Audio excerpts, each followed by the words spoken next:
12.3 내란 사태를 수사하는 조은석 특별검사팀이 어제 윤석열 전 대통령에 대해 구속영장을 청구했습니다. 구속 여부는 이르면 9일 수요일 밤에 결정될 것으로 보이는데요. 현장 연결해 자세한 내용 들어보겠습니다. 정다운 기자. 네, 내란 특검 사무실이 차려진 서울 고등검찰청에 나와 있습니다. 네, 내란 특검이 상당히 빠르게 윤 전 대통령 신병 확보에 나섰습니다. 특검 출범 후 얼마 만이죠? 네, 지난달 13일 이재명 대통령이 조은석 특별검사를 임명한 지 24일 만이고요. 실제 수사를 개시한 지난달 18일부터 계산하면 18일 만에 윤 전 대통령에 대해 구속영장을 청구한 겁니다. 특검은 지난 토요일 윤 전 대통령을 2차 소환에 대면 조사했는데 추가 조사 없이 곧바로 영장을 청구했습니다. 어제 박지영 특별검사부의 말 들어보시죠. 특검은 금일 17시 20분 윤석열 전 대통령에 대해 직권남용 권리행사 방해죄 등으로 서울중앙지법에 구속영장을 청구하였습니다. 윤 전 대통령에 대한 구속 전 피의자 신문, 영장 실질 심사는 오는 9일 오후 2시 15분에 진행되고 윤 전 대통령이 직접 출석할 예정입니다. 이르면 당일 밤, 이길 새벽쯤 법원이 구속 여부를 결정할 것으로 보입니다. 네, 그렇군요. 영장 청구 혐의가 직권남용 혐의 등이라고 하는데 구체적으로 어떤 내용들인가요? 네, 직권남용을 비롯해서 특수공무집행 방해, 대통령 경호법 위반, 허위 공문서 작성 및 행사 등입니다.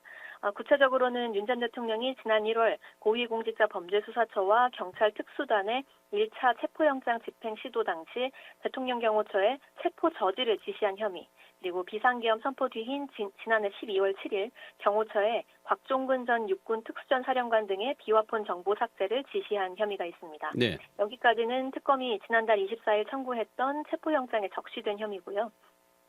그리고 이번 구속영장엔 추가로 윤 전 대통령이 계엄 국무회의 정족수를 채우기 위해 특정 국무위원만 부르는 과정에서 소집 통보를 받지 못한 국무위원들의 계엄 선포 심의 권한을 방해한 혐의도 포함됐습니다. 또 최초 계엄 선포문의 법률적 결함을 보완하기 위해 사후 계엄 선포문을 다시 만들고 한덕수 전 국무총리 등의 서명을 받은 혐의도 적용됐습니다. 네, 계엄 선포 명분을 쌓기 위해 북한 도발을 유도하려 했다는 외환 유치 혐의도 특검이 수사 중인데 이 부분은 빠졌습니까? 네, 이번 영장에선 혐의로 적시하지 않았습니다. 경찰과 검찰 단계에서 이미 상당한 수사가 이뤄졌던 다른 혐의들과는 달리 외환 혐의는 특검에서 본격적으로 수사가 진행됐기 때문에 아직 조사할 양이 많이 남았다는 게 특검 관계자 설명입니다. 또 구속영장에 혐의가 적시되면 군사기밀과 수사 상황이 외부로 유출될 우려가 있어서 밀행성 차원에서도 영장에서 제외한 것으로 보입니다. 네, 윤석열 전 대통령에 대한 영장 청구서 분량이 상당하다는데 특검 조사 단계에서 새롭게 파악된 사실들도 담겼습니까? 예, 66페이지의 영장 청구서를 저희 CBS도 확인했는데요. 특검에서 최근 조사한 김성훈 전 경호처 차장, 강의구 전 대통령실 부속실장 등의 유의미한 진술이 눈에 띄었습니다. 김 전 차장은 끝까지 윤 전 대통령 체포를 막고 기호했던 인물이지 않습니까? 그런데 윤 전 대통령의 체포 저지 지시를 구체적으로 진술한 것으로 나타났습니다. 두 사람의 비화폰 통화에서 윤 전 대통령이 군사보호구역은 수사관들이 못 들어오는 걸 알고 있지 않느냐라고 하거나 이후 박종준 경호처장이 압수수색에 협조를 하자 윤 전 대통령이 김 전 차장에게 그걸 왜 들어가라고 해? 들여보내지 말라니까 라고 화를 냈다는 진술도 담겼습니다. 네. 또 윤 전 대통령이 총은 경호관이 훨씬 잘 쏜다. 경찰에게 총을 갖고 있다는 걸 좀 보여줘라 라고 하면서 총기 노출한 순찰 등의 부당한 지시를 했다는 대목도 있습니다. 네, 진술이 매우 구체적인데 동시에 충격적이기도 하네요. 특검은 이런 진술들을 더 얻기 위해서라도 윤석열 전 대통령 재구속이 필요하다는 거죠? 네, 그렇습니다. 여전히 이 관련자들이 진술에 심리적인 부담 혹은 실질적인 압박을 느낀다는 건데요. 실제로 특검은 영장 발부 필요성 대목에 김 전 차장이 경찰 조사 초기에는 윤 전 대통령 측에 유리하게 진술을 하다가 대통령 측 변호인들이 조사에 참여하지 않게 되자 비로소 윤 전 대통령의 범행 부분에 대해 진술하기 시작했다고 썼습니다.